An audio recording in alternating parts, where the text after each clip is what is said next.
네, 원격 수업 장기화로 생기는 학습 공백, 우리만의 걱정은 아니죠. 미국에서 한 학년의 기간을 늘려서 학생들을 조금이라도 더 돌보기 위한 방안이 검토되고 있습니다. 글로벌 뉴스 브리핑에서 오늘 자세히 알아보겠습니다. 자, 금창호 기자, 한 학년의 기간을 얼마나 더 늘리겠다는 겁니까? 네, 사실 이 기간을 무한정 늘리겠다는 건 아니고요. 예. 저기 2주 연장을 검토하고 있습니다. 아. 이 미국 캘리포니아주의 로스앤젤레스 얘기입니다. LA 타임스에 따르면 이 지역 교육감 뷰트너는 오는 8월과 내년 1월 각각 일주일씩 학기를 늘리는 방안을 제시했습니다. 이 기간에 학생들의 기초 학력을 키우겠다는 겁니다. 또 학생들의 정신 건강을 돌보고 교직원 연수를 하는 시간으로도 이 기간을 활용하겠다고 밝혔습니다. 네, 글쎄요. 사실 여기서 드는 의문은 과연 2주 더 늘어난다고 학생들의 학업 능력도 그만큼 향상될 것인가 하는 궁금증이거든요. 그렇습니다. 아무래도 단순히 기간만 늘린다고 해서 그런 일이 갑자기 발생하지는 않겠죠. 네. 그런데 일단 로스앤젤레스는 이번 주부터 등교 수업도 단계적으로 확대를 하고 있습니다. 이번 주엔 전체 초등학생의 39%, 중학생은 25%, 고등학생은 17%가 등교 수업을 시작합니다.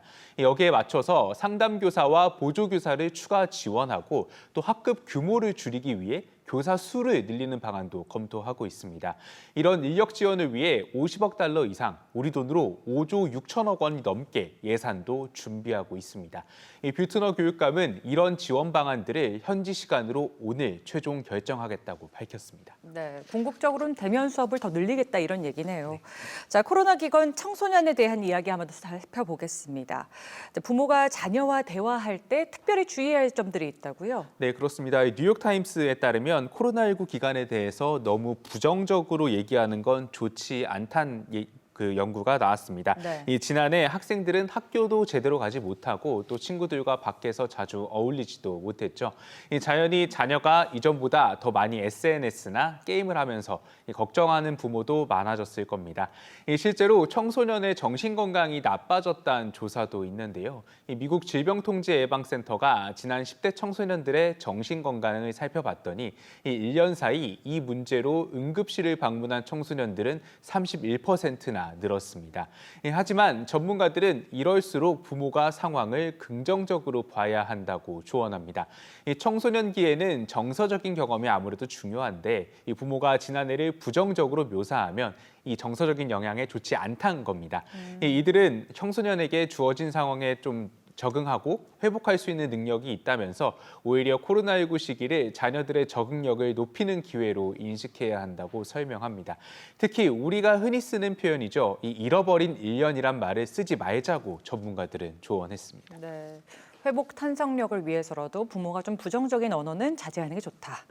자, 다음 소식은 미국 대학 관련 얘기예요. 코로나로 인해서 정규직 교수의 임금이 점점 감소하고 있다고요. 네, 그렇습니다. 이번에는 고등교육 전문지 크로니클 오브 하이어 에듀케이션의 보도입니다. 네. 미국 교수연합회가 전국 920여 개의 대학 교수 38만 명을 대상으로 임금을 조사했는데요. 사실 이 임금 액수 자체는 지난해에 비해서 1% 늘었습니다. 물론 이 인상폭도 지난 1972년 조사가 시작된 이래 가장 낮은 수준이긴 한데요. 네. 근데 더 큰 문제는 물가 상승률을 대입해본 실질 임금입니다. 지난해에 비해 0.4% 떨어졌는데 이 실질 임금이 감소한 건 지난 2000년대 말 글로벌 금융위기 이후에 처음입니다. 네, 결과적으로는 실질 임금이 감소했다는 건데 이렇게까지 상황이 나빠진 건 역시나 코로나 때문이겠죠? 그렇습니다. 이 코로나 영향으로 인한 아무래도 대학 재정이 어려워진 게 이유로 지목이 되고 있습니다. 예. 이 코로나19 장기화 때문에 아무래도 학생 등록도 줄었고요. 여기에 더해서 과거 트럼프 정부가 이주민에 대한 배척 정책을 펴서 유학생이 줄어든 것도 영향을 미친 것으로 분석이 되고 있습니다. 실제로 대학 60%가 교직원 임금을 동결하거나 줄였고요.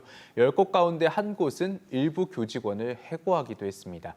심지어 전임 교수가 될 수 있는 과정에 있던 교직원도 해고되는 사례가 종종 있었습니다. 네, 교육 현실의 여건이 점점 이 악순환의 고리를 끊어내기가 참 힘들어지는 것 같습니다.